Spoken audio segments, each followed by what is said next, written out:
Sir पहला number तो परिवार की जो प्रॉब्लम है वो बयां की नहीं जा सकती, क्योंकि अगर घर में रोज़गार नहीं है तो उस इंसान का, उस परिवार का ज़िंदगी ख़त्म है, क्योंकि बिना पैसे के कुछ नहीं हो सकता। और जितने सेना भर्ती तैयारी करने वाले जितने लड़के हैं, ना उनके पास खेत है, ना उनके पास इनकम का कोई स्रोत है, ना कुछ है। वो सिर्फ एक डिपेंडेंट है कि अगर मेरा लड़का दौड़ के या थोड़ी सी प्रिपरेशन करके, मेहनत करके अपनी अगर भर्ती हो जाता है तो हमारा जीवन यापन सही है। और दूसरी बात, तो हमें अग्निवीर से कोई मतलब नहीं है, हमें पेंडिंग भर्ती जो हमारे 2021 के हमको वो पूरा चाहिए। तीसरी बात, जो सरकार कहती है कि बाकी देश में ऐसा है 4 साल 5 साल सेना सैनिक वहाँ 4 साल, वहाँ क्या, वहाँ फील्ड पर लड़ाई है। हमारे की लड़ाई अलग, जंगल की लड़ाई अलग, बॉर्डर की लड़ाई अलग। और परमानेंट सैनिक में अभी अफसर होता है सेना का, उस जब तक वो 8 साल का ड्राइवर नहीं होगा सेना का, अफसर की गाड़ी नहीं चला सकता, तो 4 साल का सैनिक बॉर्डर पर सही लड़ कैसे सकता है। तो हम सरकार से जानना चाहते हैं, क्या आपने सेना से राय लिया था अग्निवीर लाने से? आप मनोज पांडे जो हमारे थल सेना का अध्यक्ष है, उनका जो एक्सप्रेशन रहता है चेहरे का जब वो बाइट देते हैं अपना मीडिया के सामने, उनकी झलकता है कि वो खुश नहीं है इस योजना से। इसलिए मैं मोदी सरकार चाहता, अब भी टाइम है। जिस दिन अगर लड़ाई लग जाएगी उस दिन असलियत पता चल जाएगी अग्निवीर की असलियत क्या है। और मेरे कई दोस्त अग्निवीर में भर्ती भी हुए हैं, वो सीधा मना करते हैं, भाई हम तो गलती कर दिए लेकिन तुम गलती मत करना आने की। और हमें अग्निवीर में भर्ती नहीं होना है। और हमसे जितने लोग मिलते हैं मैं सीधा कहता हूँ कि मजदूरी कर लेना पर अग्निवीर में भर्ती मत होना। और यही स्थिति रही तो एक दिन देश को लड़ाई जिस दिन लग जाएगी उस दिन सैनिक की कमी हो जाएगी, कोई लड़ने वाला नहीं रहेगा। सर पहली बात तो ये है, ये जितने भी अग्निवीर है ना, इसका 4 साल में 5 साल में इसका परिणाम सामने आ जाएगा, पता चल जाएगा कितनी अच्छी है और कितनी बुरी है। अभी लागू हुई है ना, अभी तो सेना में जा ही रहे हैं अग्निवीर। जब ज़्यादा तादाद में पहुँचेंगे ना, इस सेना में भेदभाव कर दिया इस योजना ने। एक जवान है जो परमानेंट सैनिक है, उसको सैलरी मिल रही है 40,000 स्टार्टिंग, और एक दूसरा जवान है जो अग्निवीर के थ्रू जा रहा है, काम एक ही है दोनों के, उसको 20,000 21,000 सैलरी मिल रही है। भेदभाव कर दिया, इससे सेना टूटेगी, मजबूत नहीं होगी, टूटेगी। इसका परिणाम सामने आने वाले समय में पता चल जाएगा कितनी अच्छी है, कितनी कैसी है। सामने सेना के अंदर 2 तरीके के सैनिक काम करेंगे, एक परमानेंट होगा और एक 4 साल का अग्निवीर। अग्निवीर क्या सोच के लड़ाई लड़ेगा और परमानेंट क्या सोच के लड़ाई लगेगा। इसका मतलब मोदी सरकार सेना को खुद डिवाइड करना चाहती है। इसलिए मैं चाहता हूं कि अभी टाइम है, अपने देश को, अपनी सेना को, अपनी सुरक्षा को बचाओ। उत्तर प्रदेश से आते हो आप सब, चुनाव नज़दीक है, सबको पता है 2024 का चुनाव आ रहा है, लेकिन बीजेपी ने राम मंदिर बनवा दिया, कह रहे हैं जीत पक्की हो जाएगी। सैनिक जो देश का युवा है उसको वो नाराज है।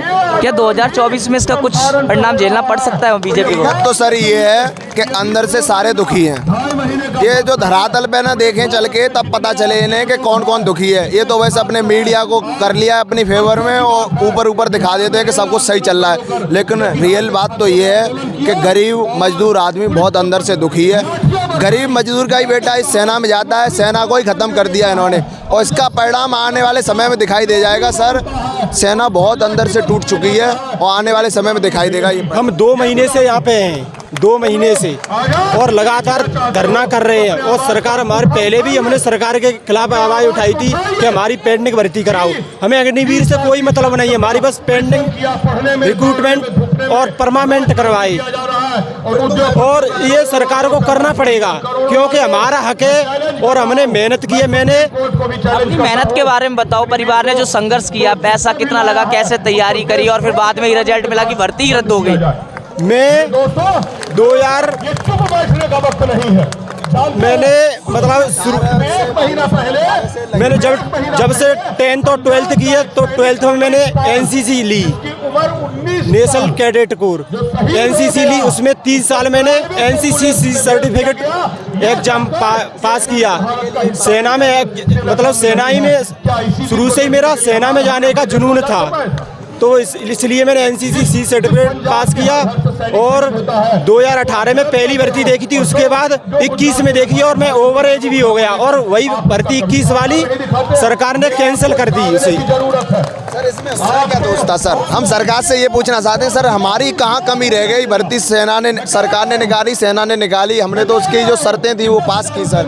पहली बात तो हमारा इतना नसीब ख़राब था कि भर्ती नहीं आई, और वो भर्ती आई जो एक आई भर्ती 21 में, उसकी हमने सारी शर्तें पास की सर, उसके बाद भी इस भर्ती को पूरा नहीं कराया गया। और वो क्या जाने सर, इन गरीब मजदूर इन बेटों का दर्द क्या जाने, जो 4-4 बजे 3-3 बजे उठ के रनिंग करते हैं ग्राउंड में। ग्राउंड जानता है या हम जानते हैं, और जो वहाँ के लोग हैं वो जानते हैं कितनी मेहनत करते हैं एक जवान सेना में जाने के लिए, तब रनिंग पास होती है, तब मेडिकल। एक अंगुली अगर थोड़ी भी कटी है अंगुली तो मेडिकल में पास नहीं करते। मेडिकल होता है, देखा होगा सेना का कैसे होता है। हम लोग अपना होश संभालते हैं, तब से अगर सेना में जिसको जाना होता है वो ध्यान रखता है कि अगर नाखून भी उखड़ जाता है तो सेना में रिजेक्ट कर दिया जाता है। लेकिन हमें ये कारण अभी तक नहीं बताया गया कि हमारी भर्ती कैंसिल क्यों की गई। कम से कम इतना तो सरकार हमें बताए कि हमारा भर्ती क्यों कैंसिल कर दी गई। और अगर अग्निवीर लाना है, आप अग्निवीर लाइए, उससे हमसे कोई मतलब नहीं है। लेकिन कोई योजना अगर सरकार लाती है तो वो बाद के लिए लाती है, जो पहले प्रोसेस चल रहा है उसको पूरा करने के बाद आप ला सकते हैं। यहाँ पे लगातार देख रहा हूँ स्क्रीन पे राहुल गांधी की तस्वीर देख रहा हूँ, सामने राहुल गांधी की जय जवान का नारा लगा हुआ है, भारत जोड़ो यात्रा पे निकले हुए हैं। जो हमारा साथ देगा, चाहे बीजेपी साथ देगी, चाहे कांग्रेस साथ देगी, चाहे अदर पार्टियां देंगी साथ, राहुल गांधी ने हमारे आवाज़ को पूरे भारत के अंदर उठाया। इस बात को कोई नहीं जानता था, सिर्फ वही बच्चे जानते जिनका दर्द था। और उन्होंने पूरा हर जो संघर्ष किया है, उन्होंने हमारे साथ आज अगर इतना बड़ा आंदोलन आके खड़ा हुआ है तो हमारा अविराज भाई जो 1100 किलोमीटर से पैदल चल के चंपारण की धरती से दिल्ली तक आया है, उसने हम लोगों को जगाया। आज हम लोग 11 फरवरी को यहाँ, मतलब 11 जनवरी को यहाँ आए थे, उसके बाद से हम लोग कंटिन्यू धरने पे हैं। हम लोग शामला में थे, वहाँ से ये किसान नेता वो बैठे हुए हैं, उन्होंने हमको खाने पीने रहने की सारी व्यवस्था दी। ना मुझे खाने की कोई व्यवस्था है, और यहाँ जब से दिल्ली में आए भटक रहे हैं, इधर से उधर भीग रहे हैं पानी में, ना कोई छत है, ना हमारे पास इतना पैसा है कि हम होटल का रूम कर सकें। तो इसलिए गवर्नमेंट को सोचना चाहिए कि हम गरीबों को सताने में उसको क्या मज़ा मिल रहा है। पहले जब हम पहले जंतर मंतर पे धरना दिया था तो राजनाथ सिंह जी ने बोला था कि तुम्हारी भर्ती पेंडिंग भर्ती है, हमें समय दो, हम ये सब तुम्हारा जो पेंडिंग भर्ती है वो सब कराएंगे, उसे कुछ नहीं है, वो तुम्हें मिलेगा। हमें आश्वासन एक बार नहीं कई बार हमको आश्वासन दिया राजनाथ सिंह ने, लेकिन फिर क्यों ये एग्जाम क्यों कैंसिल कर दिया हमारा। और चलो ठीक है, 2019 की पेंडिंग भर्ती है जो कि अब सरकार ने रद्द कर दी है। एक ही मांग है कि 2021 की एक ही मांग है, युवा हैं देश के, सेना पे देश के लिए मर मिटना चाहते हैं। कह रहे हैं कि इनको नहीं पता कि कितनी मेहनत लगती है, सुबह 3 बजे 4 बजे उठते हैं, घर वाले पेट काट कर पढ़ाते हैं, सेना की तैयारी करवाते हैं, और बाद में हमें क्या रिजल्ट मिलता है कि भर्ती रद्द हो गई। बस एक ही मांग है कि हमारा क्या कसूर था, हमारी मेहनत में क्या कमी थी, क्या हमारे टेस्ट में कमी थी, किस में कमी थी। बस एक ही मांग है सरकार से कि हमारी तरफ ध्यान दे और हमारी भर्तियों को बहाल किया जाए।